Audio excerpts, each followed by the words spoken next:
Well, then I guess it's time to put you to bed.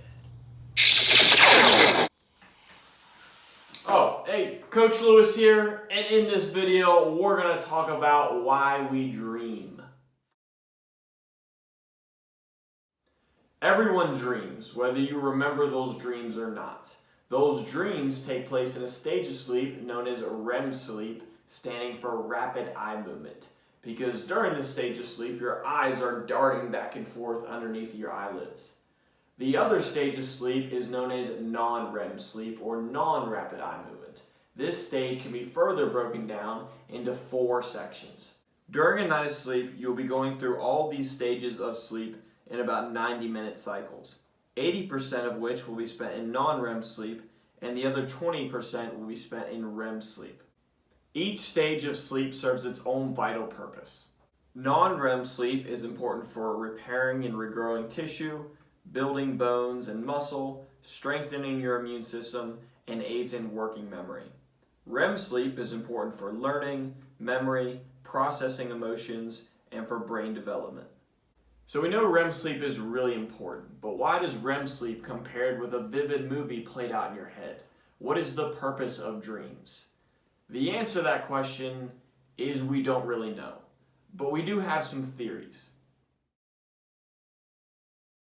One theory is that our dreams are an epiphenomena, meaning they're an unintended side effect of the electrical impulses of our brain whose purpose is to organize memories and strengthen their connections during REM sleep.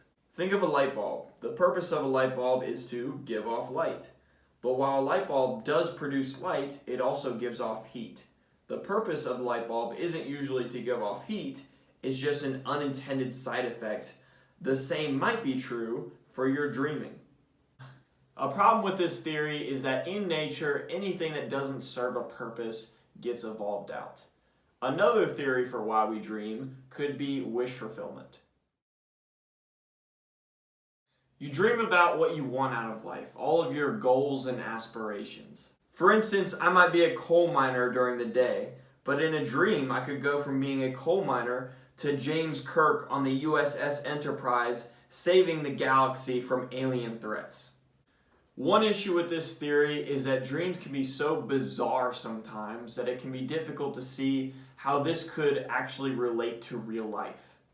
A reason dreams can make little to no sense at all is that during REM sleep, an area of your brain known as your prefrontal cortex gets turned off.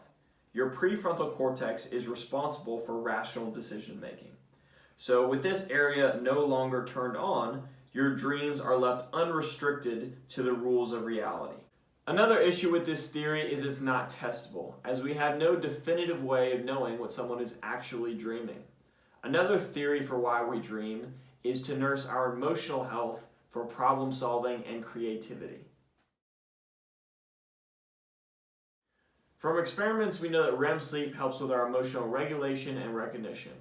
And while there doesn't seem to be a strong correlation with our day-to-day experiences and what we dream about, there does seem to be a correlation between the emotions we experience on a day-to-day basis and the emotions we experience in our dreams. Another noteworthy finding is that the stress hormone noradrenaline is greatly suppressed when we sleep. This hormone may be suppressed in order to allow ourselves to relive painful experiences while we sleep in order to work through those experiences without this stress-inducing hormone. The other part of this theory is that dreams can be used for creativity and problem solving. This is mostly supported anecdotally through reports of dreams being used for inspiration or for solving complex problems that your awake brain couldn't figure out. One famous example would be Dmitry Mendeleev.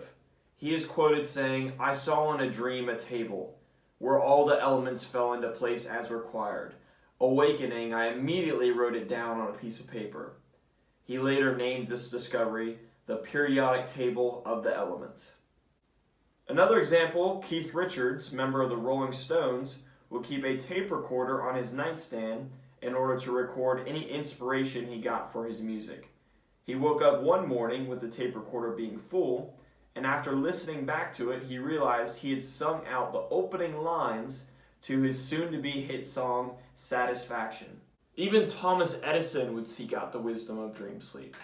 What Thomas Edison would do is he would take a metal saucepan, he would position that pan underneath the armrest of his chair and clutch steel ball bearings.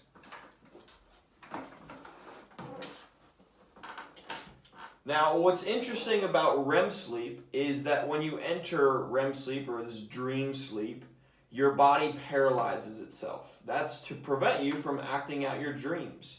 So when Edison would be sitting in his chair with those steel ball bearings over that saucepan, when he would enter dream sleep, his muscle tone would relax, his body would paralyze itself, and those steel ball bearings would go crashing onto that pan, waking him up, and then he would write down all the information he learned from those dreams after waking up. Now, to summarize all this, again, we don't really know why we dream, but we know dreams are important. They give us access to a world of infinite possibilities, and the answer to why we dream is still yet to be discovered.